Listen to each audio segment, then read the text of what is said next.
West Coast consumer economy investors are posing as protectors of the nation's families after American citizens gave President Donald Trump a Democratic mandate to enforce the nation's popular immigration laws.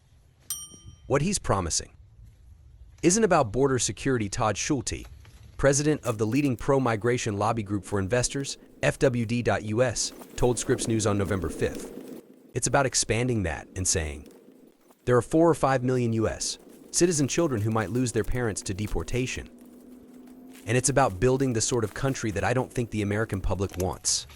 1 in 3 Latinos in the United States lives in the household where they or someone in that household could lose a family member to what President Trump is promising to do.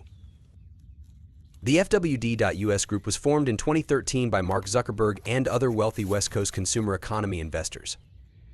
The investors gain roughly $20 in stock value for every $1 earned in profit when the government extracts welfare-aided consumers, apartment-sharing renters, and low-wage workers from poor countries.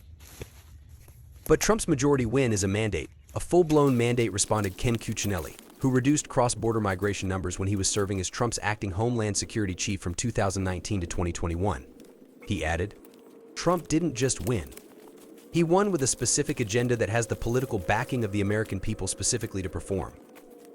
Exit polls showed that 55% of Latino men and almost 20% of black men voted for Trump and his policy of pro-American enforcement of immigration law. The election comes after Biden's deputies welcomed roughly 8 million Southern migrants, alongside roughly 6 million legal migrants, causing huge pocketbook and civic damage to many millions of voters. There is no constituency left in this country that favors large-scale immigration. Muzaffar Chishti, a long-standing advocate for more migration, admitted to the New York Times. Schulte's FWD.US group has had enormous influence within President Joe Biden's administration, partly because the investors, especially Zuckerberg, helped Biden win the 2020 race. The group backed Biden's pro-migration border chief Alejandro Mayorkas and provided Harris with her campaign manager David Plouffe. That backroom power also helps to explain why Harris refused to offer any significant curbs on Mayorkas' wealth-shifting migration flood that pushed many millions of Americans to vote for Trump.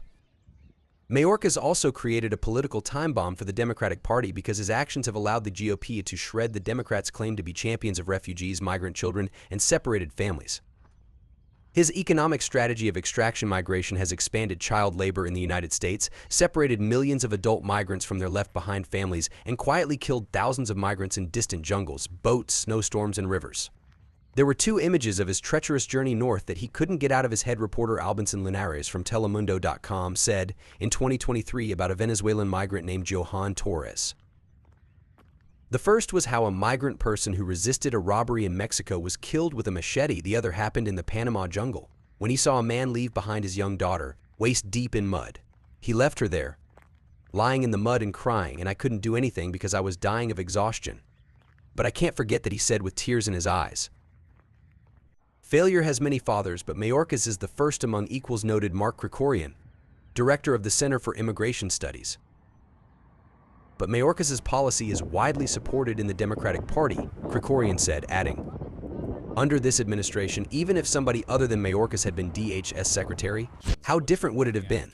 Clearly, the progressive left has made de facto unlimited immigration a litmus test issue. And now the 2024 vote has shown that migration is deeply unpopular within the wage-earning slice of the Democrats' diverse coalition, Krikorian said. It's come as a big surprise to Democrats and a lot of Republicans that Hispanic Americans are just like any other Americans, and they're concerned about the same kind of issues, whether it's the economy or control over immigration or crime or what have you. The lesson they should draw is stop dealing with Hispanic Americans as some kind of immigration-only interest group and just deal with them as American citizens. I don't know who Democrats think they were playing to when they let millions of people come cruising through the border, former TV host Chris Matthews told MSNBC. I'm not sure they were playing to anything smart in terms of an open border. And that's what it is, an open border. Democrats don't know how people think anymore. They think about their country, they think about the cost of things, and the working people figure, well, these Democratic college kids all went to elite universities, all looking down on us. If Democrats want to win in 2028, Krikorian continued, Democrats would do well to moderate their position significantly and separate themselves from both the Chamber of Commerce's lobbyists for immigration as well as the ethnic chauvinist lobbies. They can always have a more distinctive position on immigration, calling for looser immigration rules, for example, to differentiate themselves from the Republicans. That's still a plausible position for them, but not their Mayorkas-style idea of more immigration by any means possible. That's just not something that's going to wash with the public. So far, Schulte's group and its vast network of business-backed advocacy groups and progressive allies that cheerlead for Mayorkas is not giving ground to the many other groups in the Democratic Party who lost goals and aspirations when Trump won Pennsylvania on Wednesday morning. In his Scripps News interview, Schulte called for amnesties and more migration into Americans' jobs and homes. Let's say, hey, let's give people a P-amnesty process they can go through, and if they've been here for some period of time, go through that process where they can earn citizenship. That's kind of our North Star goal. And we think we should pair that with a legal immigration system so it's easier to come legally, harder to come illegally in the future. And that's something that the American public is really strongly behind. But we can be a country, and this is best for all Americans, that says we can have an orderly process. Let's build an immigration system that works for the next century, instead of promising to go after, and I just want to be clear about this, millions and millions of families who have lived in states like Pennsylvania and Texas and Ohio and Georgia and North Carolina for decades. That's not the sort of country that we should be. Trump is talking about going after other people's families, and we should be really clear this is going to hurt every community in the United States. Let's keep families together, and let's build a stronger, more modern, secure, and humane migration system, he said. In a later statement, Schulte's investor group suggested they needed a massive PR campaign to recover from the election. The first order of business must be protecting migrants. The second is to return to the larger and longer-term work of rebuilding trust with the American people on the issues that are most vulnerable to the weaponization that divides and lessens us.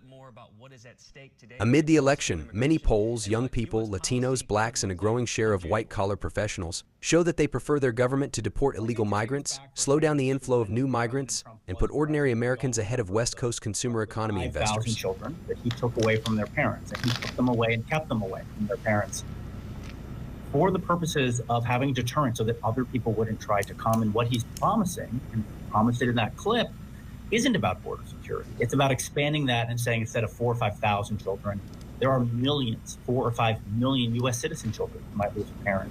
And it's about building the sort of country that I don't think the American public wants. And somebody who's here in Pennsylvania, I don't think Pennsylvanians are asking for right now. I think by contrast, you see in Vice President Harris, somebody who's saying, look, we can make progress. It can be imperfect. We can have a more secure border. And for people who've been here 20, 30, 40 years, let's give them a pathway to citizenship. That's best for all Americans. But let's talk solutions here. Obviously, this has been something that Congress has not been able to agree on for years upon years. But your organization is focused on fixing the immigration and the criminal justice systems. Will you talk about tangible solutions and the top solution that your organization would put forward as something that could really fix a portion of the immigration problem that we're having with our system in America? Yeah. So you all mentioned that 1 in 3 Latinos in the United States lives in a household where they themselves or someone in that household could lose a family member to what President Trump is promising to do. We think that instead of saying we should spend hundreds of thousands of people's time every single day trying to find as many undocumented immigrants as possible to rip apart families, let's say, hey, let's give people a process they can go through. And if they've been here for some period of time, go through that process, they can earn citizenship. That's kind of our North Star goal. And we think we should pair that with fixing a legal immigration system so it's easier to come legally and harder to come illegally in the future. And that's something that the American public is really strongly behind. And that bipartisan border security bill that Trump effectively killed, your thoughts on that? I think there's things we liked about that bill and things we didn't like about that bill. I think the key thing here is we should be, as a bipartisan organization, as a country looking to say, look, we're not all going to get everything that we want here, but how do we take a step forward? How is it that we can better secure the border? You know, if you look at what's happened over the last 9 months, the number of unauthorized border crossings is down 78.5%. Now, that doesn't get talked about a lot because it's more fun to show pictures of people going between ports of entry or between fences. It's not fun to show like graphs that go down here. But we can be a country, and this is best for all Americans, that says we can have an orderly process. Let's build an immigration system that works for the next century instead of promising to go after, and I just want to be clear about this, millions and millions of families who have lived in states like Pennsylvania and Texas and Ohio and Georgia and North Carolina for decades. That's not the sort of country that we should be. And I hope people think that's really what they're voting on today. To touch on what you're just saying, it kind of reminds me of gas prices. We tend to focus, especially in the news media, whenever gas prices go up a lot, but don't necessarily talk about it whenever it's going down, to your point. It's very true. It's very true. And oh, go ahead. No, and I'm not trying to point fingers there, and I appreciate you putting that statistic up there. We really want to ground this in families because I think people say, hey, you know what? I don't like this perception of chaos between ports of entry. That's totally understandable. We can work to fix that, but I think too often people think, you know, he's talking about going after other people's families, and we should be really clear. This is going to hurt every community in the United States, as opposed to let's get back on track here and let's keep families together and let's build a stronger, more modern, secure, and humane immigration system. And that bipartisan border bill was, by some immigration experts that we talked to, including yourself, had pieces of it that people, didn't support, who worked every single day in the immigration reform system. Will you talk a little bit, though, about where you think the room for compromise lies? Where could Congress focus on to find compromise in a bipartisan way that maybe would provide a solution that would actually pass? So let me give you a sense. I'm going to give you three things that 3 in 4 Americans support. 3 in 4 Americans support fixing our legal immigration system so people can come in a safe and orderly process to work, to be with family in the future. 3 in 4 Americans say we should do a better job securing the border. And 3 in 4 Americans say for people like dreamers and undocumented immigrants who've lived here a long time, let's give people the process to go through. So there's consensus there. Now, that's not just thinking about how to solve the immigration problems of the last couple of decades. It's how do we solve the immigration problems for what's to come and harness the opportunities of immigration. So really where there's that 3 in 4 consensus, that's where we think we can really make progress. Absolutely. The data supports it. It's a good place to start. We can hope that our elected leaders will take note. Todd Schulte, president of Forward.us, thank you so much for joining us this morning and for your insight, and happy Election Day. Thank you.